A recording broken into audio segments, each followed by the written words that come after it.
Hey guys, me host SuperSorrell, thank you very much for tuning in. Look what I got!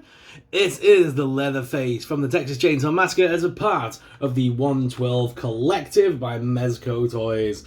I've been dying to get my hands on this one. I've been slowly getting into Mezco bit by bit, as you can tell on the channel.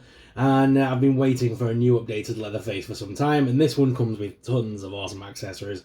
So I could not pass up this awesome figure. And it comes with alternate heads as well, which the ones that I have from NECA and Mego just don't have these extra heads and stuff, so I'm very excited to see this one.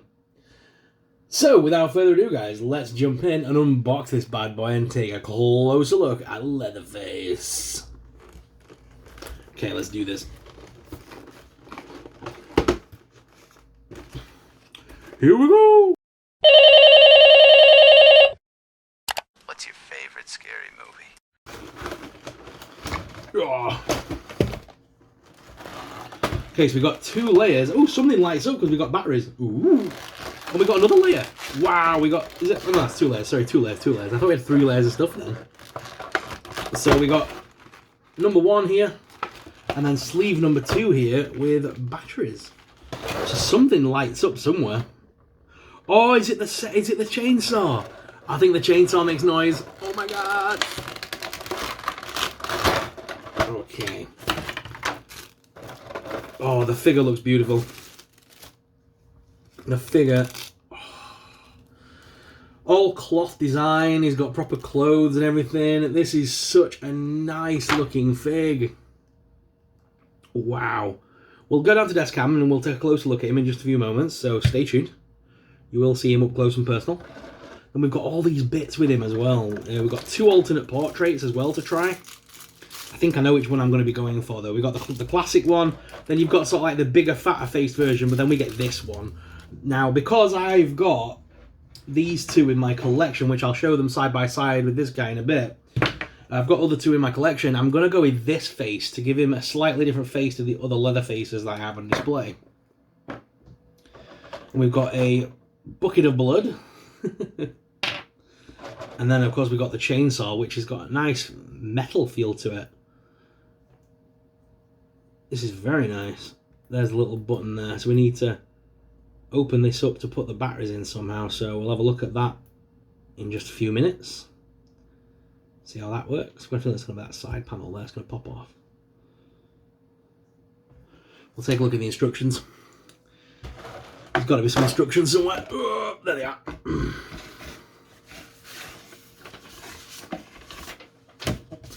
That's just a little welcome thing. They always put like a little welcome thing in their packaging. Welcome to the 112 Collective.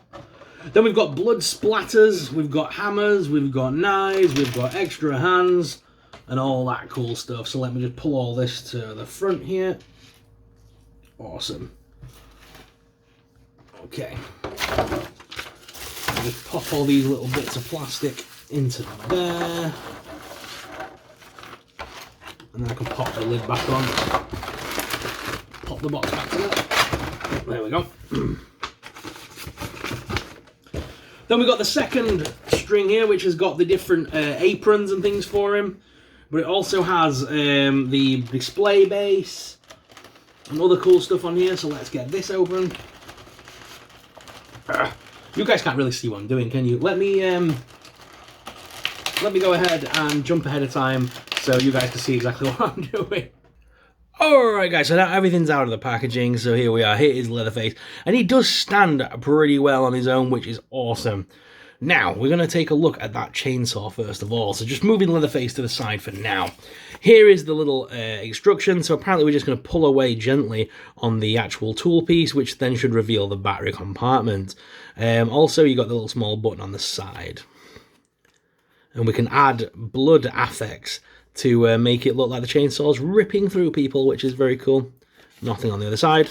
Okay, let's take a look then. So this should just pull away gently, it says. Oh, I'm nervous. I think it moves away sideways. Oh, I'm scared. Okay, we've done it. Now, the sound activation on this thing lasts a little bit longer than I wanted to. It like lingers for a little bit too long. And the sound is very piddly, I'm not going to lie. I know this is a small little thing anyway. I don't know what I was expecting. I think I was expecting like a proper ring noise to come out of it, or vibrate or something. But no, you push the button and we get this noise. Are we ready?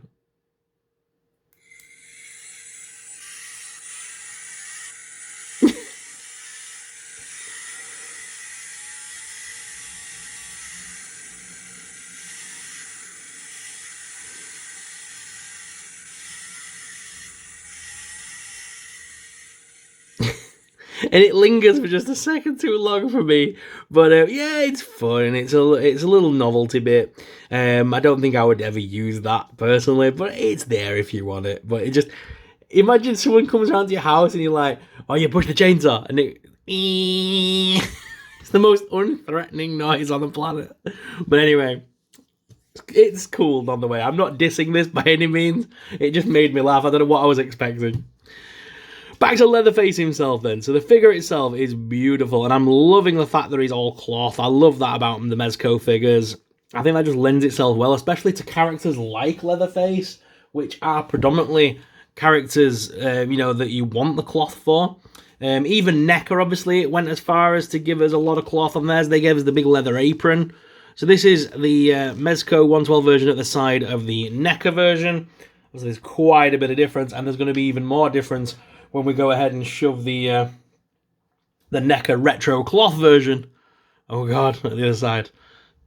So, admittedly, the Mezco ones aren't going to scale well with your regular, figures from NECA, as the 112 obviously is just around the six and a bit inch scale, whereas these guys are obviously more of the 7-inch scale. But these ones by Mezco are more detailed. That's what I like about this series. They are heavily detailed. So, with the blood splatter pieces they gave us, which is really cool, by the way. So we got like these pieces, which sit on the end of the chainsaw really well. And that's what they're made for and stuff. So you can make it look like they're ripping someone apart, which is very cool. There's other ones here as well, which if I can work out how that slides on, I don't know. But yeah, there's another one, and then there's this one, which is even cooler because we can shove the hammer piece in there to make it really look like he's just butchered someone. Give him a good thwop over the head. So again, really cool accessory pieces.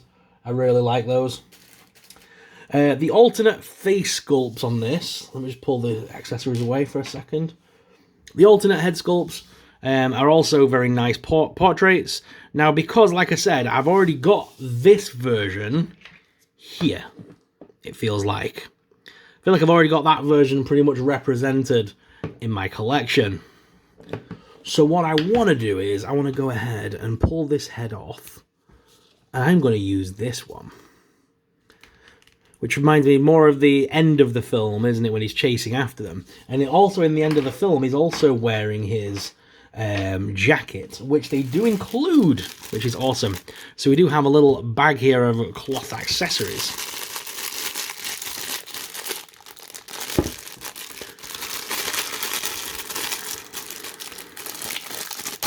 There we go.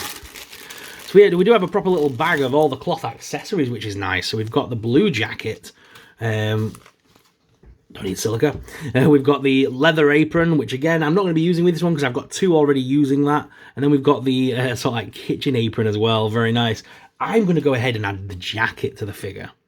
But we'll have a look at articulation first. But yeah, I'm going to add the jacket to him and give him the chainsaw. And that's going to be how I display him in my collection with this particular head sculpt. Looking at the articulation, head is on a ball joint and can look pretty well anywhere direction you're going to want there. Very nice. I love it. And then the neck hinge moves lovely. We've got the arm piece that moves up to the side as well as rotates with a single hinged elbow there, but it does act more or less like a double because of this. Well, it is a double hinge really, isn't it? So it does wrap all the way around, which is nice. The only thing I don't like about Mezco's is like the hands are like really like what do you want to call it, like muddied up, like they're properly thing, and then these forearms are just absolutely clean. Same, they did that around like you got like the neck piece, which is like really clean, but then the rest of the face is like really mucky. So I would love to try and add a bit of weathering here just to make him a little bit more messy. I love the fact that they dirtied up the clothes and stuff as well. That's nice. Legs lift out to the side. I'm not going to do that too much because of the cloth piece. I don't want to rip anything. As well as forwards, backwards. We have a double hinged knee there. And the feet are on little rocker pivots if you want to use them. And display pick holes should you wish to use a standard display base. Now, the figure does come with his own display base, which is very cool. So again, I just move the figure to one side. He comes with a apparatus arm to hold him up to do whatever pose you would love to do. Not that you would do too many crazy poses with Leatherface, to be fair. He's quite a lumbering monster of a man. But the base plate is beautiful. I do love that they include these base plates with Mezco Toyz. They always look stunning. Just to run down the weapons again. So he does come with the chainsaw. He comes with the mallet. He also comes with the meat cleaver. And finally, he comes with the knife as well, which is like a bone knife, which is nice. And then he comes with about 1 million different hands to choose from. Whatever weapon or expression you want to pose with him, you can definitely do that. And he comes with the bucket o' blood. Again, a very cool accessory piece. I think that is kind of everything here. So let me go ahead and add the jacket. I'm also going to change the hands out, because I don't want him walking around with two random fisticuffed hands. I understand in the movie that the jacket was quite a tight fit on Leatherface, but when you're doing that as an action figure, it really needs to have a little bit more give. When I've got the jacket on, I am really limited in the posing ability, just because his sleeves are going to pop up all the time. And yeah, I just feel like if I move this too much, that the back here is going to split. So it really does feel like the jacket's very tight. Which again, I know in the movie, it kind of didn't fit him properly, and it was kind of tight across his back and stuff. That, you know, but like I say, for an action figure, I would have preferred the sleeves to have been all the way down, and just to hide some of the articulation points for photography and things. Maybe it's just the way I've put the jacket on him. Maybe I need to play around with it a little bit more. Maybe I need to warm it up a little bit, see if it has a bit more give after a few wears. We'll see. We'll see. All in all, though, this figure is beautiful, and I really do like the way this Leatherface looks. I can't wait to shove him on the shelf with the rest of my collection, and my Mezco 1/12 series figures has just grown another guy, which is awesome. My horror collection grows each and every single day on this channel, and that's what I love. So stick around. We've got plenty more reviews coming up that you're just not going to want to miss out on. There's some great stuff coming to the channel. I've got some great vlogs coming up very soon. Just plenty of new content every single day.